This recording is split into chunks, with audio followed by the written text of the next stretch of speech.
So right. So part of when we set this up, part of the agreement was you wanted us to focus on one chapter. You wanted me to pick one and sort of so we could drill down.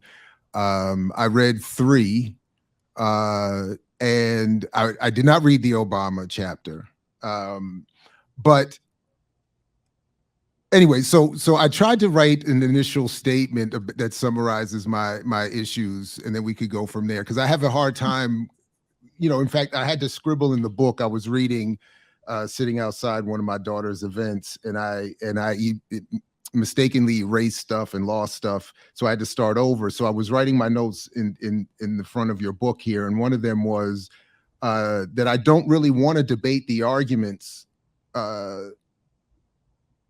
Or your interpretation. I'm more interested in arguing the purpose and focus and your methodology, even as you said it wasn't intended to be exhaustive and scholarly, but that's part of my issue. So let me just read this here, what my little initial statement, then we can come back to whatever you like. I said here, it isn't that. So in other words, so at one point at the beginning of your book, you talk about you lay out some of what you just described there, and you talk about some of why you've come to this, and part of what you talk about is your criticism of the late Edward Said, who. And by the way, to the chat, I'm going to come to you. I'm going to join you later if you don't mind. I'm just going to take for now just to focus on the conversation here. So if you have comments or questions, and if we have time, and Professor Finkelstein is interested or willing, we'll come to that.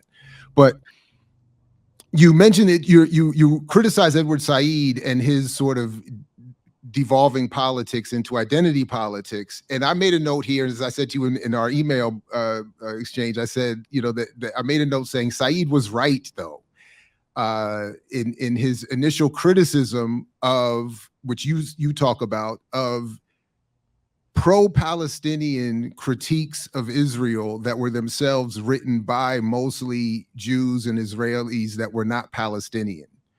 And he was saying to you that why didn't you quote in your argument more Palestinians? And you were saying the argument tactically it may be stronger to be heard from Jews, but also you made the point that it wasn't. You felt like he was going too much into identity politics, and it wasn't necessary and you even suggested that if the issue, that it wasn't just an issue of identity, it was an issue of quality of argument, that maybe some of the Palestinian arguments just weren't as good. So anyway, I wrote here, Said was right, and I said that it isn't that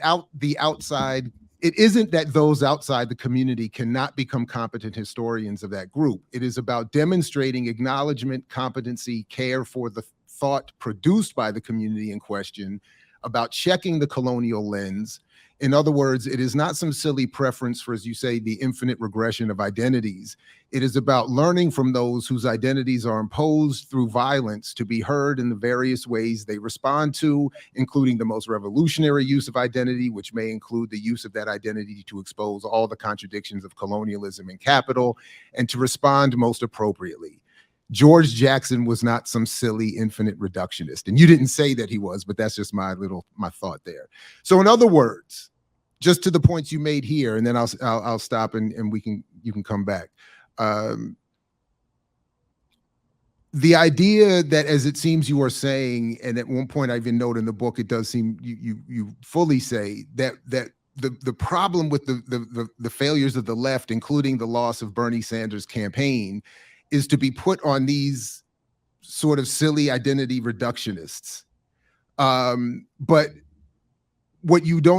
by not acknowledging and giving, I think, enough respect to Black history, Black study, Black thought, Black work, Black scholarship, you ignore all of the brilliant, radical Black identity politics that were both critical of Obama and all of these people that you talk about. I mean, so much of what you said in here, I was enjoying reading. It was funny, the critique, but it was nothing new. And that you ignored all of these Black writers and radicals who had been very radically criticizing these folks, including, particularly, as I'll specify here in a moment, to add in the class analysis that you say is lacking. to say you all these that you call these foundations, these foundational scholars or writers, that that that the black left, black radicals have been calling them out from before they became popular. But because you seem to just skip over all of black work, you don't even make reference to more of the popular criticism that came from people like Glenn Ford, the late great Glenn Ford, Bruce Dixon, both of them late and gone now. But they were, just for instance, at Black Agenda Report had been writing for years about the failure and the fakery of these non-Marxist Leninists, non-radical, non-revolutionary faux identity creators and perpetrators. And it would so in other words, I think you would have done so much better to finally, because it does seem that you're writing to a white affluent audience, expecting them to know as little as you appear to about Black history, thought, studies, and in so doing, project the erasing of Black radicalism while saying nothing of the conditions in which all this is occurring, and less about the white community, especially the nominal left, for its contribution to the erasure of Black radicalism and the promotion of this exact kind of empty Black scholarship that you are right to call out. So lastly, you literally appeared recently on Aaron Monte's show to discuss this book. And as he, just to make my point, previously platformed Peniel Joseph, who was sort of a godfather to this nonsense that you're criticizing, I think rightfully so. And ignoring people like me who told Mate that what he was doing was a mistake, and then turns with his platform colleagues to claim themselves right now as the true heirs to Fred Hampton. So you would have been better served and far more helpful turning your critique in that direction, is really what I'm ultimately saying. And that was sort of the problem I was having. It's not that I want to, I don't have any disagreements necessarily with what you're ultimately saying about some of these writers. It's that I think that you ignore so much of you diminish Black thought and actual radical struggle by not incorporating or acknowledging that those criticisms have already existed. And then you make it seem like these folks are the problem when it's so much, they're a symptom of, anyway, let me stop there. Sorry about that. I didn't mean for it to take that long. Go ahead. That's fine. I'm usually the one who takes too long, so Right. I'm glad not to be guilty yet of that sin. I'm going to focus on two of your remarks, and then we can proceed. The first one has to do with Edward Said. I'm not sure if you completely accurately render what I say about Professor Said, but that's not so important. The issue is not nitpicking. The issue is trying to focus on the substance of the question. Now, I do believe that the kinds of concerns you raise are real. I'm not blind to them. That there's going to be a tendency, because we live in a culture in which a certain group of people tend to dominate, there's going to be a tendency to choose spokespersons who are of the dominant group and to ignore those who are not the dominant group, even though they are the objects of violence, the objects of concern. Yes, that problem arises. And I'm not going to deny it. I see no point to deny it. The question for me is the remedy. If people are suffering, if people are the victims of unjustified violence, cruelty, if you're a solidarity group, if you want to show solidarity, it seems to me that your first concern, if you're a person who mostly works with books, scholarship, research, your first concern should be to present the strongest case possible for those who are the victims of unjust cruelty and violence. You should be trying to make the strongest case possible. Now, what if it happens? Let's take the Israel-Palestine conflict. What if it happens, say someone like myself, yes, I'm Jewish, and conflict pertains to Jews and Palestinians, and Jews are the the ones who are inflicting the violence, Palestinians are on the side that's the recipients of the violence. So I ask you a simple question, Jared. Who would you prefer to be making the case for those who are being unjustifiably persecuted? Would you prefer somebody who has, quote unquote, the right identity, or the person who has the better mastery of the facts? Who would you prefer to be making that case? In my opinion, if your concerns are truly with those who are suffering, then your first priority ought to be making the best possible case. Now, I've noticed, as you probably have noticed, since maybe the late 2000s, I was effectively canceled on the question of the Israel-Palestine conflict. I had invested 40 years to its study. I began in 1982 when Israel invaded Lebanon. I then wrote my doctoral dissertation on the topic, and I then devoted 4 decades, which, as I think you'll agree, is not a trivial amount of time in the life of a human being. And then suddenly, this identity politics emerged on the scene.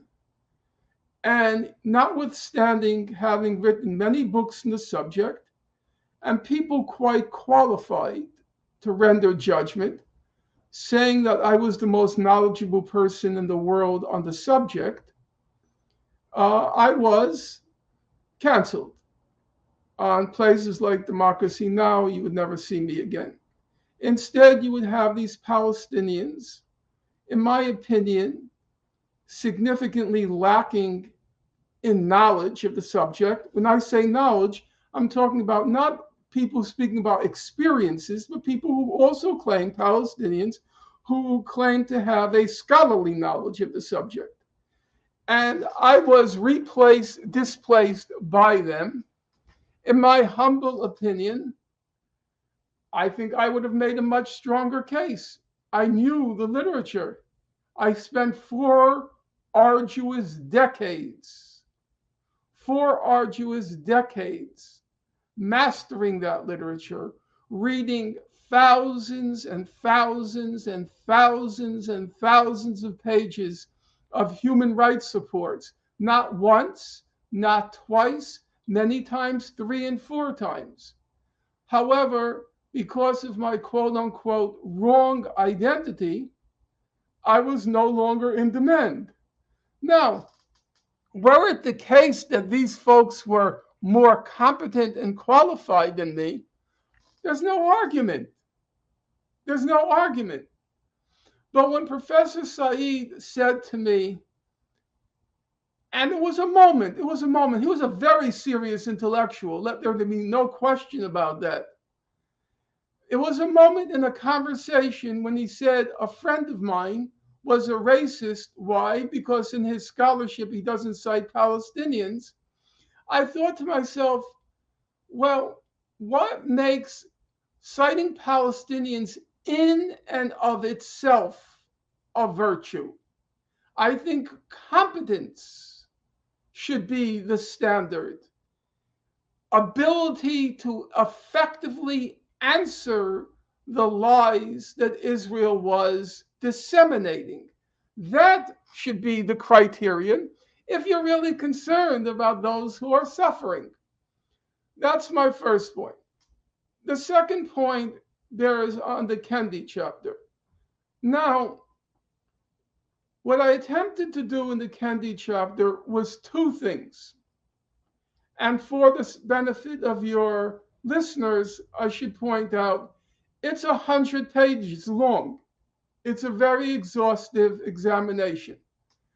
Number 1, many people who are in, so to speak, your camp and my camp, they privately wrote to me, thank goodness you did this because I couldn't bear to read Kendi.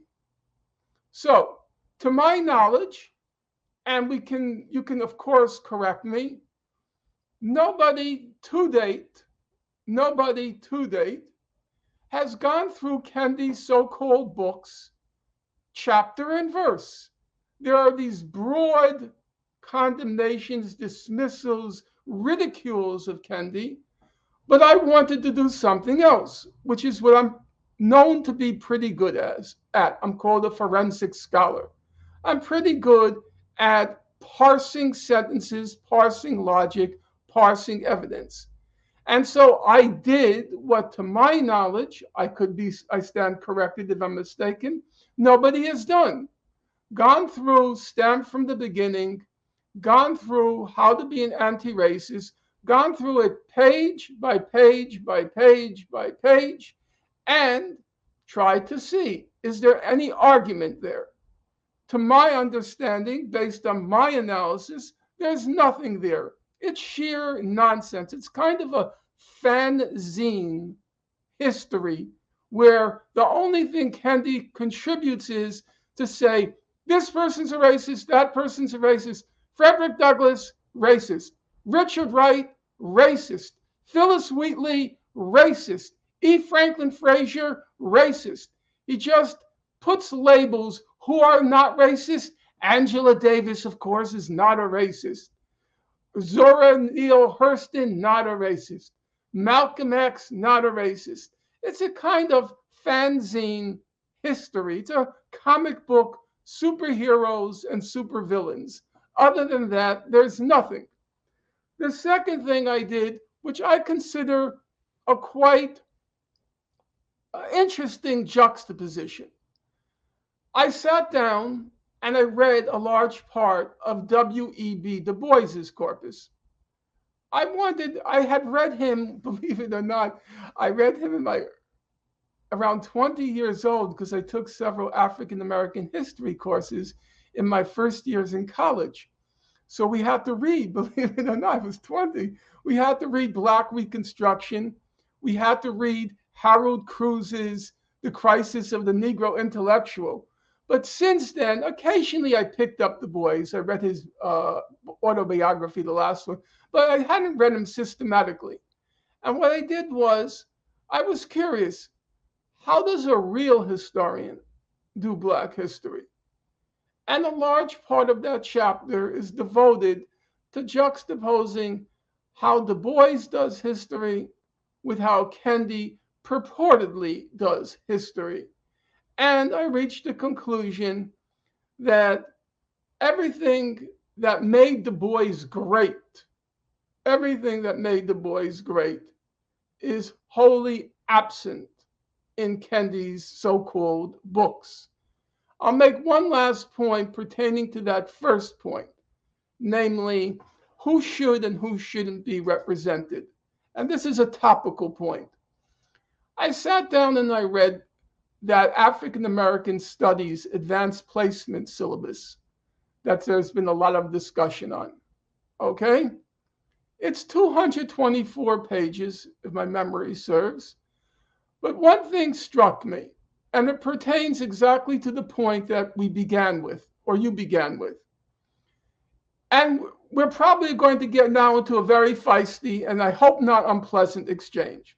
Okay? I mix what I like, what I like, what I like, what I like, what I like.